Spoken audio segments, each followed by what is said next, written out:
All right. Well, obviously tough night for Central Florida. We weren't happy with our defensive effort against UConn. Gave up too many layups. We weren't rotating. Our rotations were late and they were soft. Got to make 2 and 3 rotations, sometimes 4 in a possession.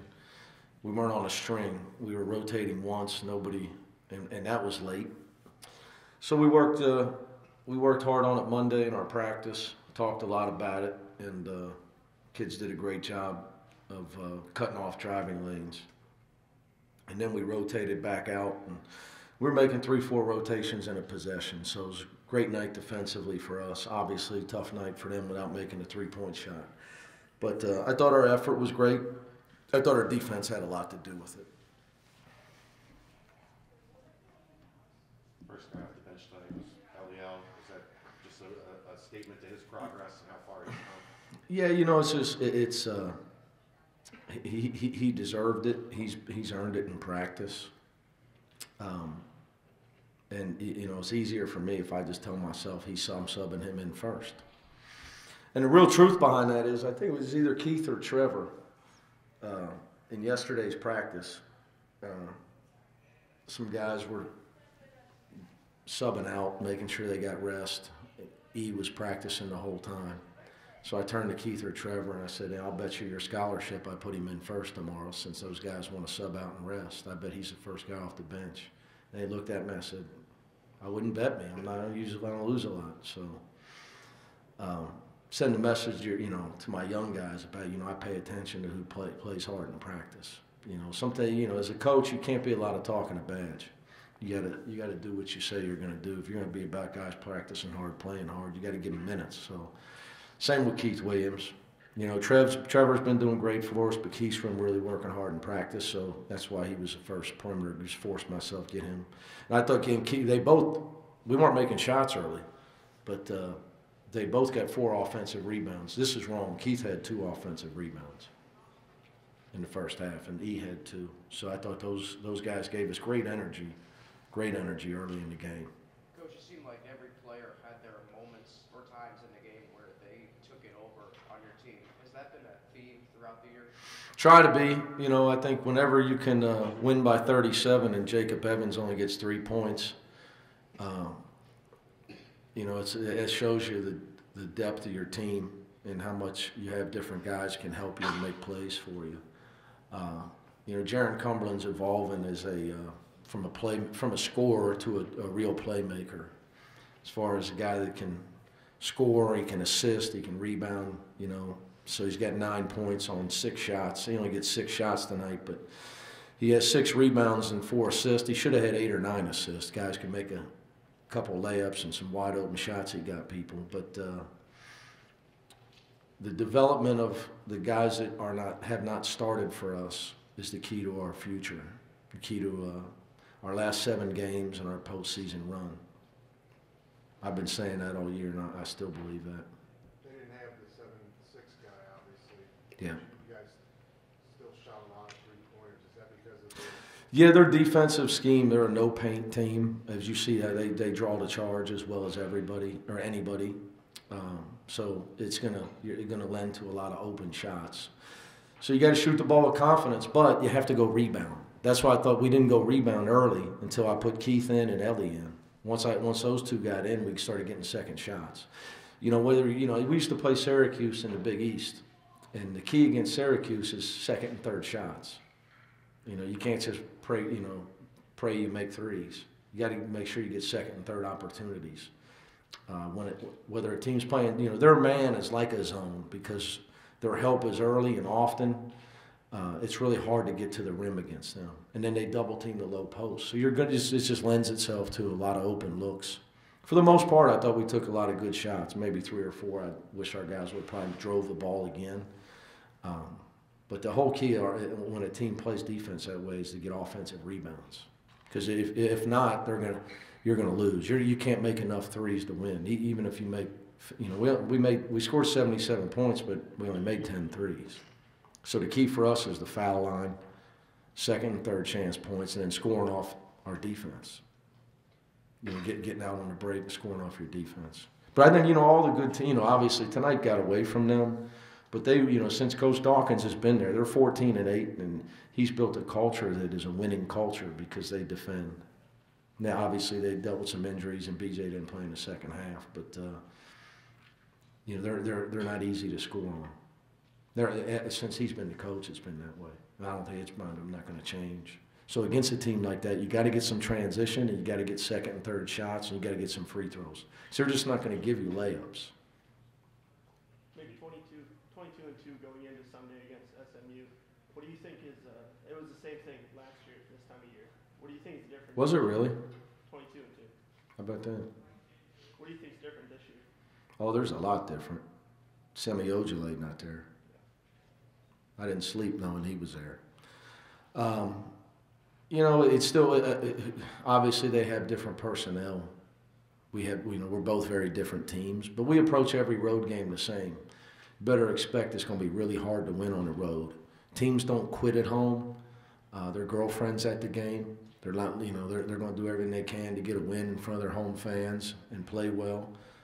And that's just how we approach it. I think you got to understand when you're on the road that college, it's tough. In all American sports, the numbers don't lie. College basketball is the hardest sport to win on the road. In our sport, 75% of the games are won by the home team. That's a real stat over a long period of time. So, but there's a lot of very different teams, very different. You know, they've changed personnel. They've had injuries. We're a much different team. We're a deeper team. We play a lot faster. We pressure the ball a lot more than we did last year.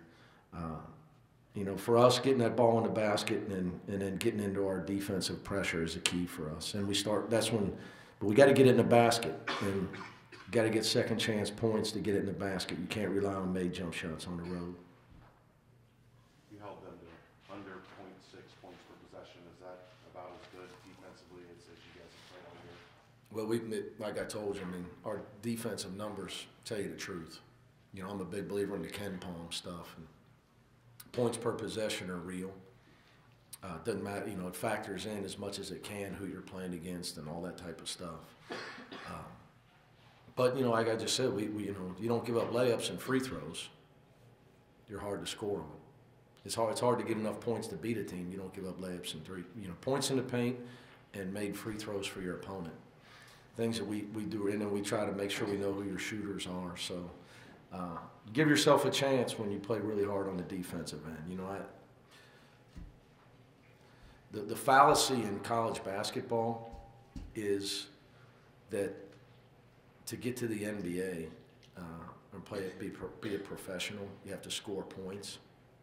It's a joke. I've never had one scout ever quote me a guy's points per game. Never. But I've had a million of them talk to me about how a guy can guard 3 positions, or about how hard a guy plays. They know whether you can shoot. They know whether you can score. Everybody can watch. You got to be able to guard somebody to play in the professional level. It's the most underrated thing being taught in college.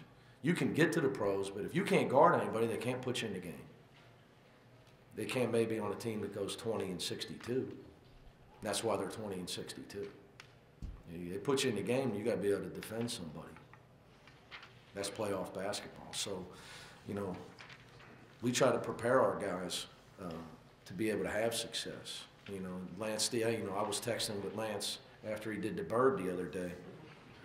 You know, but Nate McMillan, his coach, was a defensive wizard in college. Tough guy. And then I knew it was going to be great for Lance when he got a chance to play for a guy that was a lot like him. You know, and here's Lance Stevenson, leading scorer ever in New York history. He's in the NBA for deep toughness and defense.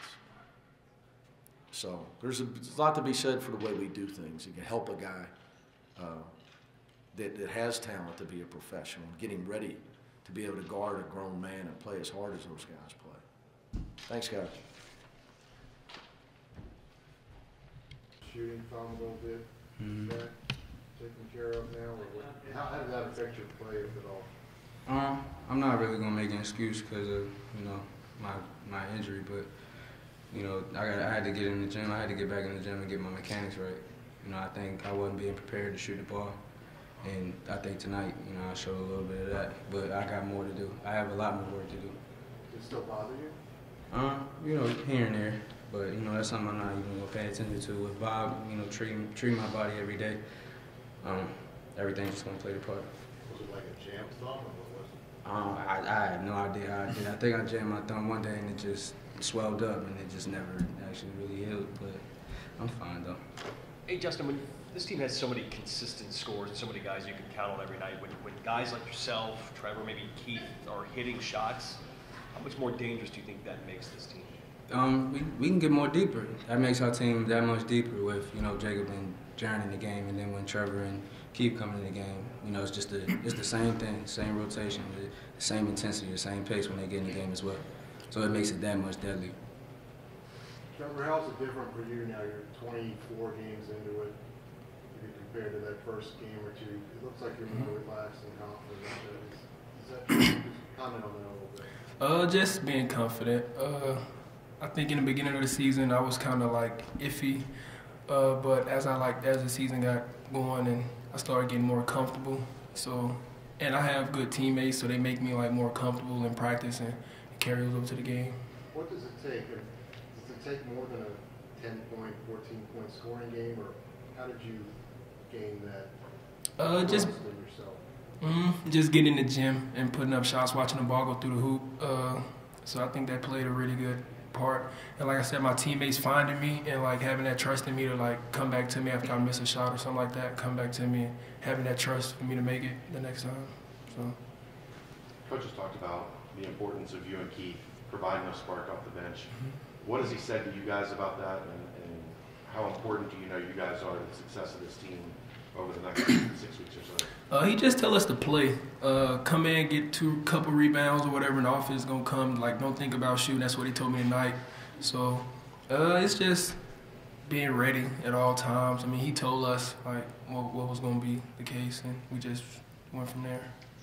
Justin, that's 39 in a row at home, 15 in a row overall this season for you guys. Do those streaks matter to you guys? Do you take pride in them, or are they just kind of happen?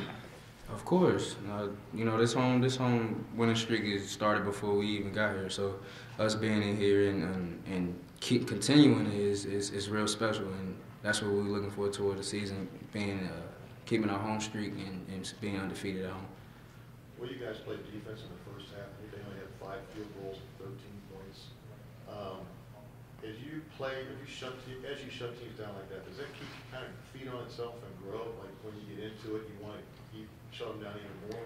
Yeah, I think tonight it was the best job of like helping off the ball and stuff like that. So I think that played a big role in our stops in the beginning of the game and things like that. So yeah, I think we did a pretty good job tonight. Where you don't want to let them have anything? Yeah. That's coming out the locker room. We see if we can get a couple stops in a row and go capitalize on the offensive end. So I think we did a pretty good job tonight. Anything else? Thanks, guys.